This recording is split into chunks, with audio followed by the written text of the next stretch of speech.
tanto que es curioso, para demócratas como para republicanos, la entrada esta semana en prisión con 71 años de edad, cumplir 11 de cárcel del senador Bob Menéndez es complicada y dolorosa, ¿no? Pero según tu experiencia va a cumplir que por lo menos cuando te condenan a 11 años, por lo menos 5 o 6. Por lo menos 5, sí, por lo menos 5. No creo que llegue a los 10 debido a su edad. Pero sí creo que va a cumplir. Porque te aminoran por la edad aquí. Correcto, sí, creo que por su edad, tal vez al cumplir los 80, bueno, es verdad que puede, si llegara a los 80 cumpliría los 10, o llegaría cerca de los 10, pero 5 o 6, al menos que no tenga ningún problema serio de salud, puede llegar. Porque los 80 es una edad que... en la que se asume que ya no estás en una condición para estar en un centro, para estar detenido, para estar arrestado. Y lo vemos. ¿Y los que tienen cadena perpetua? Vemos también típicamente como cuando ya lleguen a los 80, 88, al menos que no sea un crimen en el cual algunas personas escogen pasar su vida en detención, ya algunas personas están puestas bajo parol cuando llegas a esa edad. Ahora, hay un proyecto de ley de Donald Trump que aumentaría la exención del impuesto al patrimonio a $15 millones y que lo haría permanentemente, ¿no? Yo no sé cómo tú pretendes que una ley sea permanente, que no pueda cambiar, pero bueno, a mí lo que me llama la atención, ¿por qué debe haber un impuesto al patrimonio? O sea, si ese dinero ya no pagó impuestos, la doble taxación en Estados Unidos es una cosa que a mí me llama la atención. Pagas impuesto aquí, después lo vuelves a pagar, requete que pagas. Efectivamente, en algunos estados, y eso ha sido parte del problema en la negociación, porque hay determinados estados que tienen un impuesto estatal, de la cual pueden deducir de la declaración de impuesto federal. Entonces, estados como la Florida, que no tienen un impuesto estatal, en efecto estamos subsidiando a los estados que sí lo tienen. Entonces, esto es parte de un... Sí, porque el impuesto al patrimonio es, si tú tienes, bueno, hay que tener, ahora son $15 millones, ¿no? Pagas un impuesto por tener esa cantidad de dinero. Es una idea, a mi modo de ver, socialista, pero no voy a entrar en ese tema. El tema migratorio que usted conoce también, ¿qué casos está viendo usted? ¿Qué le está llegando a su oficina? ¿Qué está pasando? ¿Están deportando tantos cubanos? ¿Sí? ¿Cómo es? Sí, la realidad es que estamos viendo, primero la frustración de las personas que están nuevamente tratando de hacer lo correcto. Personas primero que llevan muchísimo tiempo acá en los Estados Unidos y se llevan reportando de manera regular, tal vez porque entraron Marielitos, personas con Pedro Pan, entraron en cierto tiempo, algunos tal vez tuvieron una orden de deportación o no ajustaron y se acostumbraron al estar reportándose de manera habitual, anualmente, y ahora se ven con que ese reporte ya no va a tener el mismo efecto. Porque las deportaciones a Cuba, hay que entender que no solamente van a ser a Cuba. Hemos visto deportaciones, personas con un récord criminal tal vez extenso y que Cuba ha claramente dicho que no los va a aceptar de vuelta y han terminado en países tan extremos como África, en países de África específicos.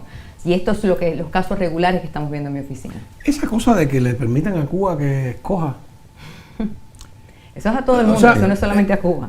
Técnicamente cada país puede decir, como Nicaragua también lo hace, bueno, Venezuela lo hace. El artículo 13 de la Carta Universal de Derechos Humanos dice que no se te puede impedir, si tú eres ciudadano nativo de un país, entrar y salir a tu país libremente sin necesidad de visa o nada. O sea, técnicamente no te deberían prohibir. ¿Estados Unidos puede prohibirle a un nativo norteamericano entrar al país? No, pero escuchamos como Trump, de manera tal vez jocosa, en su momento mencionó el deportar personas que fueran de nacionalidad americana si cometían algún crimen. Nicaragua ha sido notorio. Sí, pero me imagino que ahí no está hablando de nativos. Ciudadanos americanos. Sí, digo, pero en el caso de Cuba estamos hablando de personas que nacieron en Cuba. Las herramientas, o sea, los Estados Unidos tienen las herramientas, igual que cualquier otro país, pero los Estados Unidos por su capacidad, su fuerza económica de poner sanciones y ejercer presión para que sean aceptados de sí o sí. Hay un sinnúmero de vías que pudieran poner para presionar.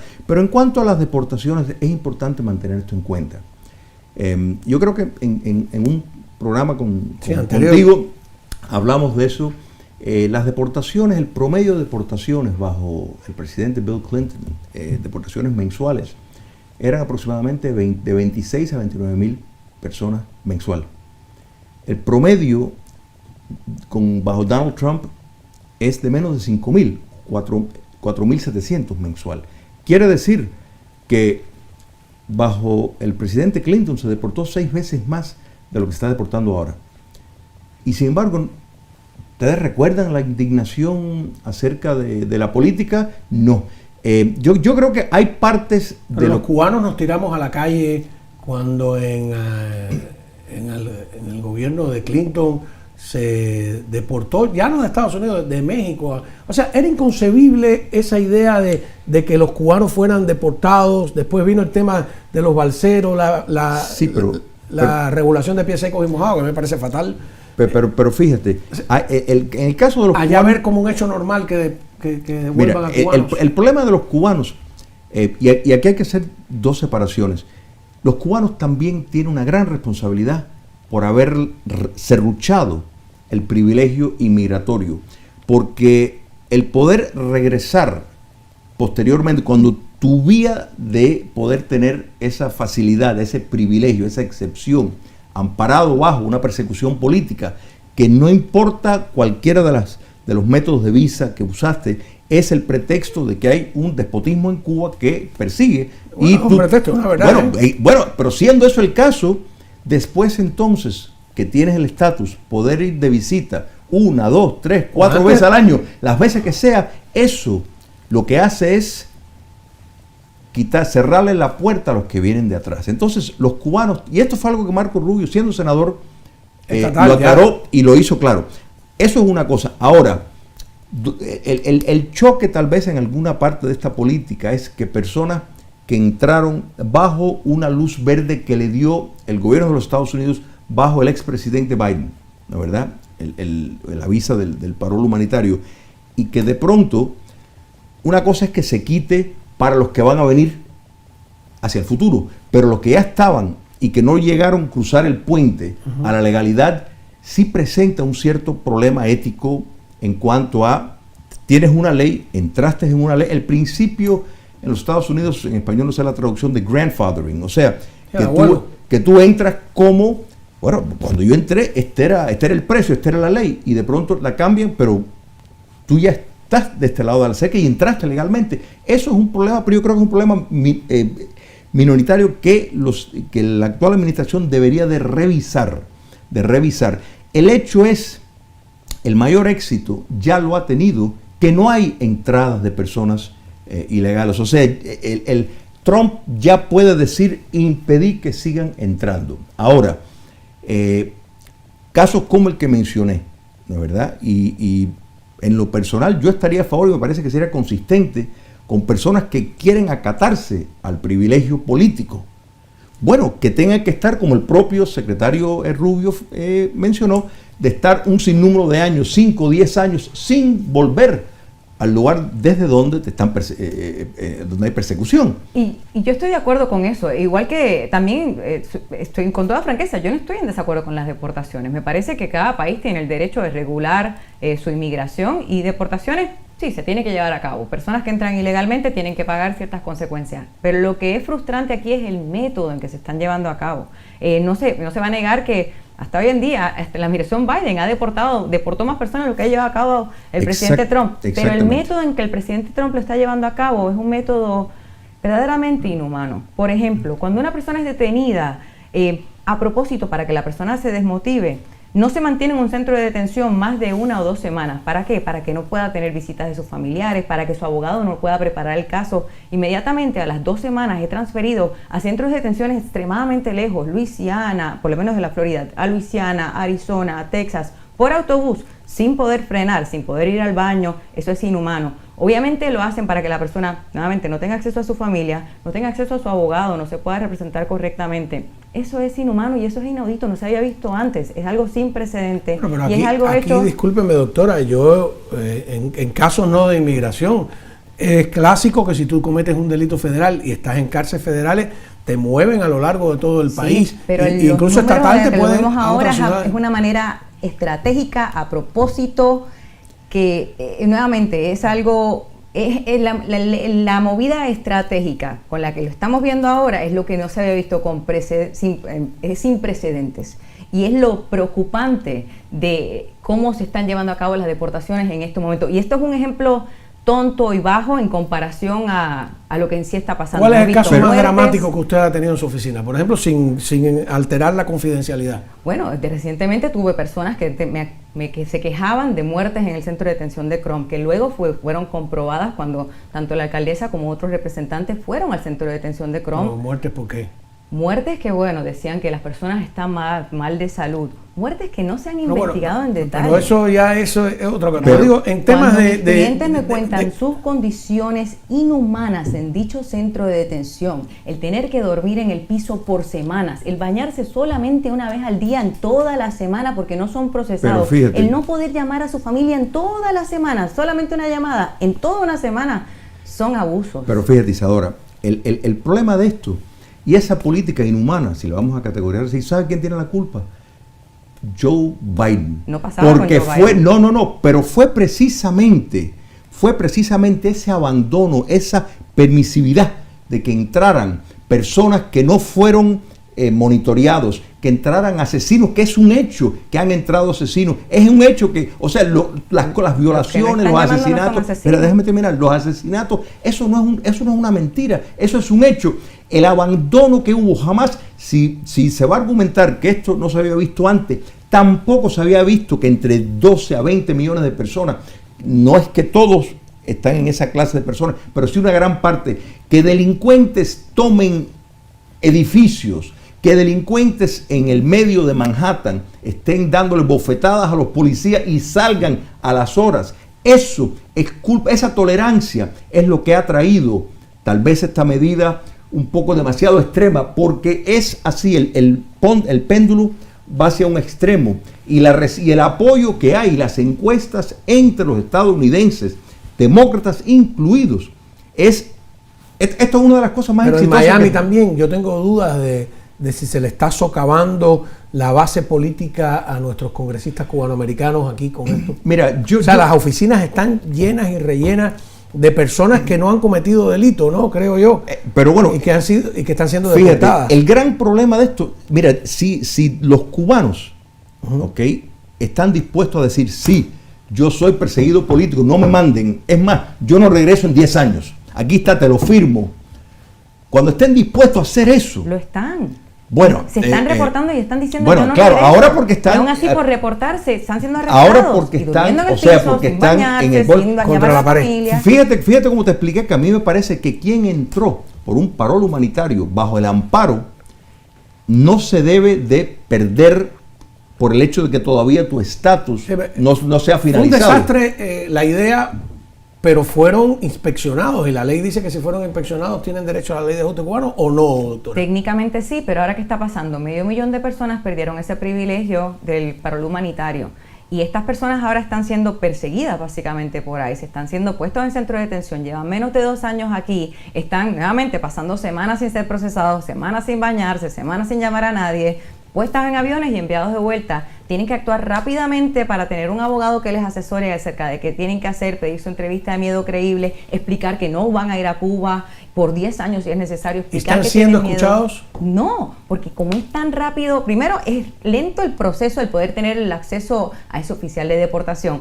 pero una vez lo tienen, el poder decir, tengo miedo, necesito una entrevista de miedo creíble, eso ocurre después de que te transfirieron a Luisiana, no pudiste hablar con un abogado en esa transferencia, ya te enviaron a Cuba. Claro, pero esto, y déjame decir, esta queja contra los cubanos viene incluso de muchos latinoamericanos que esperaron años legalmente, y yo creo que esto hay que mirarlo de una forma sin desprendernos de la historia. Ronald Reagan emitió la amnistía de más de 3 millones de personas con la promesa de que las fronteras se iban a asegurar. Los demócratas le dieron la seguridad que la frontera se va a asegurar. Nunca se hizo. O sea, presidente tras presidente tras presidente que inicia algún tipo de trámite. Segura, pues, tal vez podríamos hacer algo así, ¿no? Bueno, ahí está. Y yo pienso que se va a hacer. Yo pienso que después que se haga la limpieza de personas, que yo entiendo que tal vez hay personas que se van a ir que no han cometido crímenes, pero después que se haga.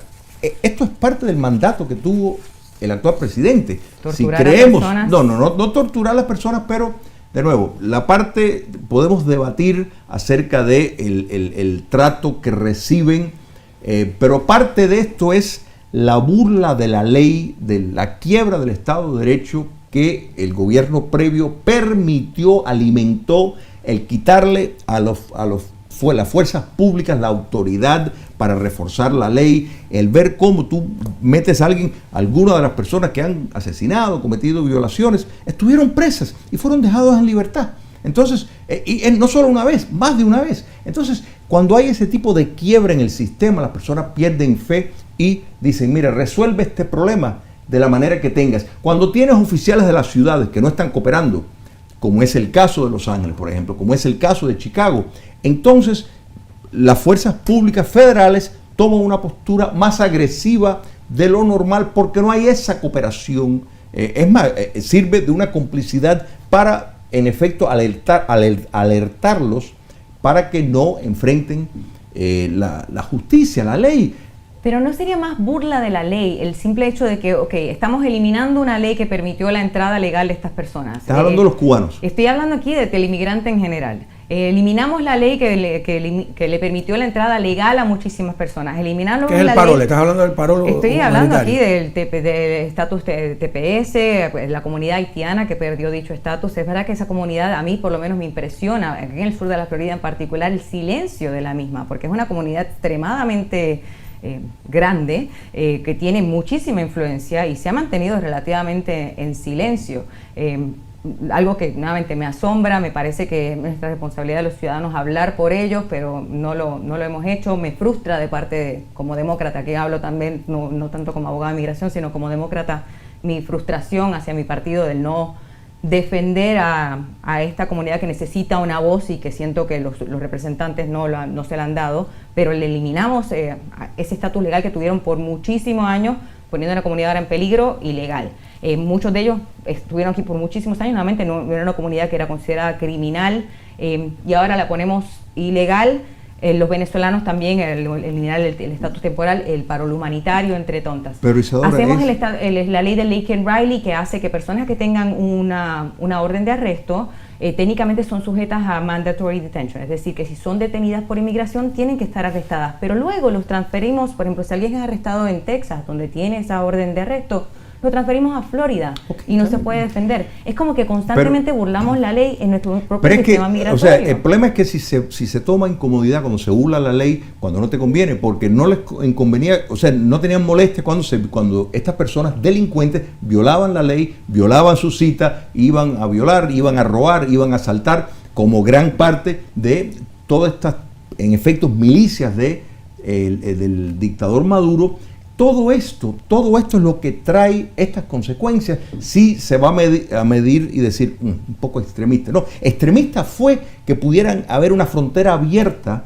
Eso fue lo extremista. Nunca visto antes, en los Estados Unidos jamás se había visto lo que se vio durante los años de Joe Biden. Entonces, si eso fue un periodo de excepción donde se quebró el Estado de Derecho y la ley, se abusó extremadamente. Personas que vienen de un país democrático y decir, soy un perseguido político, porque es la única vía que tienen. No tienen otra vía para quedarse acá, sino decir, estoy acá porque soy perseguido político. Muchos documentos que se habían llenado de manera frívola y dentro de 12 días la ley en el estado de la Florida va a prohibir que los notarios públicos llenen estos papeles. Solo los abogados de inmigración pues van a poder llenarlo. ¿Estás de acuerdo con eso? Finalmente, la realidad es que la ley de por sí siempre prohibía que un notario o un paralegal trabajara como abogado, pero el completar estos formularios se entendía que no era trabajar como abogado. El problema es que los notarios y paralegales lamentablemente simplificaban lo que es la ley de inmigración. Claro. Y como hemos visto regularmente, bueno, como vimos en el arresto reciente en la ciudad de Nueva York, la ley de inmigración no es fácil. Completar un formulario sonará fácil, pero no lo es. Lo vemos en hacer nuestros impuestos. Parecerá fácil, no lo es. Así que sí, estoy de acuerdo, aunque suene extremo, en que... ¿No encarece eso para una población que tiene... porque pierden el permiso de trabajo también? Técnicamente, bajo la decisión de la Corte Suprema, Sí, personas que ahora van a perder su estatus. El segundo párrafo el permiso que le da la Corte Suprema a poder eliminar el estatus bajo el paro humanitario parece un poco ambiguo, porque da a entender que personas que tengan su permiso de trabajo hasta su I-94... ¿Todo el permiso de trabajo pende del parol?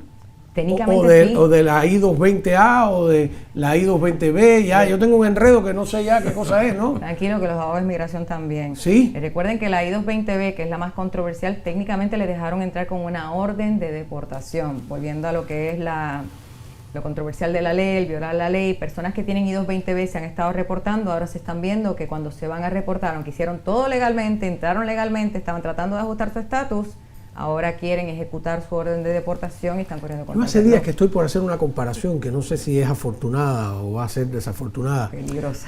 Sí, claro, en el año 1982 en Cuba, ellos habían permitido un mercado de artesanos en el entorno de la Catedral de La Habana y después se arrepintieron porque dijeron que había como un germen de capitalismo y empezaron a meter presos en una operación que le llamaron adoquín, creo. Bueno, resulta que los arrestados fueron los que tenían licencia, los que habían cumplido con la ley, claro, porque a la policía le fue más fácil encontrarlo. Todo el que estaba vendiendo artesanía sin haber sacado la licencia, al margen de la ley, se salvó, o muchos, no todos se salvaron. Entonces, a mí me ha venido esta comparación, que a lo mejor es desafortunada, porque no tiene, alguien creerá que estoy comparando el castrismo con lo sucedido, y no es así. Pero esa idea de que los que están cumpliendo con la ley, los que están yendo a reportarse, ¿son los que están siendo detenidos o no? Es la consulta constante que me dicen, bueno, no me voy a ir a mi cita porque me van a detener. Y le doy la advertencia al cliente, es correcto, te corre el riesgo que te van a detener. Es más, es muy probable que te vayan a detener. Pero si tú no vas, ICE va a ir a tu casa y estás poniendo en peligro a tu mamá, a tu papá, a tu pareja, a tu vecino, porque tal vez van a la casa equivocada, estás exponiendo a todas estas personas. Al punto de si tú no vas, van a ir a buscarte. No es que porque tú no vayas te estás salvando de que te detengan. Al contrario, estás exponiendo a muchas personas. Así que mi consejo es, si la detención es probable, pero es mucho más segura que te presentes. Pero mira, el fenómeno eso de tener notarios no expertos, preparar una forma con la manera aligerada de hacer eso. Tenían una formulita que después muchos ni siquiera le decían, tienes que acordarte de esto cuando te hagan la entrevista, porque pero es si que pusiste que Juanita Pérez del Comité de Defensa te hizo tal cosa y después no te acuerdas del nombre de Juanita Pérez ni qué fue lo que pasó. Copia, pero ni siquiera tienen copia mira, de la suposición de eso y por qué eso ocurría tanto es porque había un entendimiento de que es fácil entrar, no hay tanto escrutinio. Y eso es parte de lo que se vivió en estos 4 años. Y aquí la crítica, el gobierno de Biden proporcionó. Por supuesto, es lo que estoy diciendo. Porque creía inocentemente o estúpidamente que iban a frenar la frontera con ese caramelo. Como eso es desconocer que era el gobierno cubano que estaba organizando con el de Nicaragua. Correcto. Todo eso. No podemos decir y señalar, decir, este Trump es abusador. Quien facilitó, quien presentó todo este caos, con ese no caos, es el gobierno anterior, y por eso estas medidas que podemos debatir si es extremo o no, pero esto es lo que trae esa tormenta que se permitió.